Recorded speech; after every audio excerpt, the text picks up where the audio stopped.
मनशाचें जें आरोग्य आसा तें बरे तरेन रावपाक, बरे तरेन जें आमच्या हितून कितें हें आसा त्या हितून ती क्युअर करपा खातीर आयज हांगा डॉक्टर येयल्ले आसा. आयज हांगा आमच्या गांवचे लोक आतां वोट घेतले ते हितून वायचो मेडिकल कॅम्प हांगा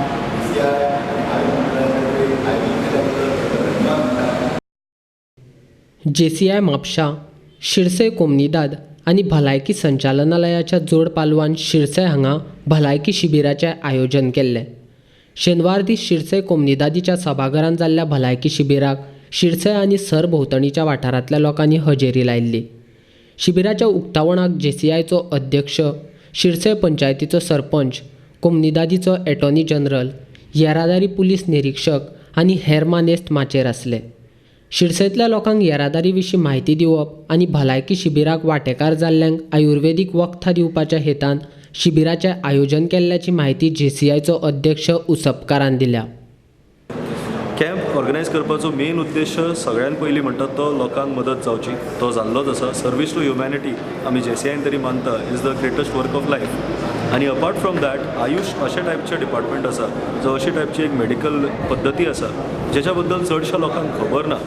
आमी इंडियन लोक जावन सुद्दां आमी वेस्टर्नायज्ड मेडिसीन तेचे कडेन चड पळयतात, which is something which needs to change, the mindset needs to change. आनी त्या खातीरूच मेन आमी चिंतलें की जर मेडिकल कॅम्प करता आमी जाल्यार एक मातसो डिफरंट टायपचो मेडिकल कॅम्प जावंक जाय. मेडिकल कॅम्प केलो आमी, प्लस अपार्ट फ्रॉम दॅट जे आमचे टॅक्सी ड्रायव्हर बंधू आसात तेंच्या खातीर एक स्पेशल टॉक सुद्दां ऑर्गनायज केल्ले.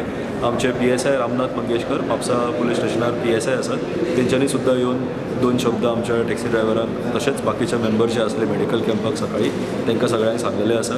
आनी आमचो मेन यत्न होच आसा की लोकां पर्यंत जे हेल्दी लिवींग आसा तेचो माध्यम आमच्या माध्यमांतसून तेंच्या सगळ्यां कडेन ती मेसेज पावची, इतलेंच सांगूंक सोदता. पुलीस निरीक्षक मंगेशकारान येरादारीच्या नेमा बद्दल म्हायती दिली जाल्यार दोतोर सडेकारान मनशान आपली भलायकी सांबाळपा खातीर घेवपाच्या जतनाये बद्दल म्हायती लोकांक दिली.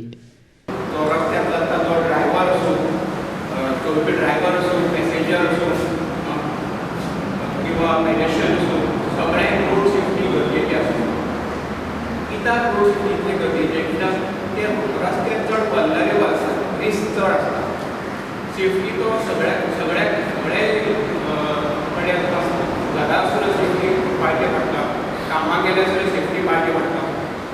तर रस्ते चड कित्याक हांगा चड रिस्क आनी समज आमी रोड सेफ्टी जी आसा मेजर्स आनी रुल्स ते दोनी आमी कॉम्पॅक्ट समज केले जाल्यार रस्तो आमकां बरे भशेन यूज करूंक मेळटा आनी चड सेफ जातले. सकाळी कधी उठावं, काय खावं, कधी झोपावं, काय कपडे परिधान करावे, कधी झोपावं, ते सगळं दिनचर्यामध्ये डेली रुटीन आपलं. ऋतुचर्या म्हणजे आपण सीझन बघतो, उन्हाळा, पावसाळा, हिवाळा, त्याप्रमाणे आपलं जेवण कसं चेंज केलं पाहिजे. कारण मेनली जे आजार जातात ते आपल्या आहारातून जातात. आपला जर आहार व्यवस्थित असेल तर आजार होत नाही. उदाहरण द्यायचं झालं, आपण सुद्धा काजूचं झाड लावतो. काजूचं झाड लावताना काय करतो, जमीन क्लीन करून घेतो, आधी खड्डा खणतो, व्यवस्थित खत पाणी करतो, जाळून घेतो, तण मीठ काढतो, काय जंतू असेल तर नष्ट करतो, बी घालतो, झाडाला खत घालतो, पाणी घालतो, व्यवस्थित सूर्यप्रकाश मिळण्याची काळजी घेतो आणि मग झाड वाढवतो. झाड वाढल्यानंतर पहिल्यांदा त्याला पटकन मोहर येऊ नये म्हणून काळजी घेतो. लवकर मोहर आलं तर फळ व्यवस्थित लागत नाही. तसं आपल्या शरीरात असतं. मग ते मूल होण्याच्या अगोदरपासून काय काळजी घ्यावी ते आयुर्वेदात सांगितलेलं आहे. म्हणजे जेणेकरून पुढची आपली पिढी ही जास्तीत जास्त निरोगी होईल. पण याच्यासाठी सेल्फ मेडिकेशन किंवा सेल्फ डाएट उपयोग होतो. तर आपण ज्यांना आयुर्वेदाचं ज्ञान आहे, आयुर्वेदिक डॉक्टरकडे जाऊन आपली बॉडी कुठल्या प्रकारची आहे, तो वात आहे, पित्त आहे, कफ आहे, तर ते ओळखून घेऊन आपला डाएट कसा असला पाहिजे हे समजून घेणं गरजेचं आहे. कारण सेल्फ मेडिकेशन हे ऑलवेज हार्मफुल असतं. त्याच्यामुळे आपण आपला आहार व्यवस्थित ठेवला पाहिजे. दुसरं, मानसिक आरोग्यासाठी योगासन, प्राणायाम व्यवस्थित केलं पाहिजे, तरच आपण निरोगी राहू शकतो. कारण घरात एक कोणतरी आजार पडलं तर सगळं घराचं शेड्यूलच डिस्टर्ब होतं.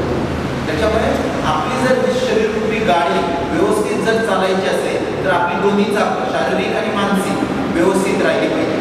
आणि जसं सरांनी सांगितलं गाडी आपण सर्व्हिसिंग केली पाहिजे टाईम टू टाईम ऑइल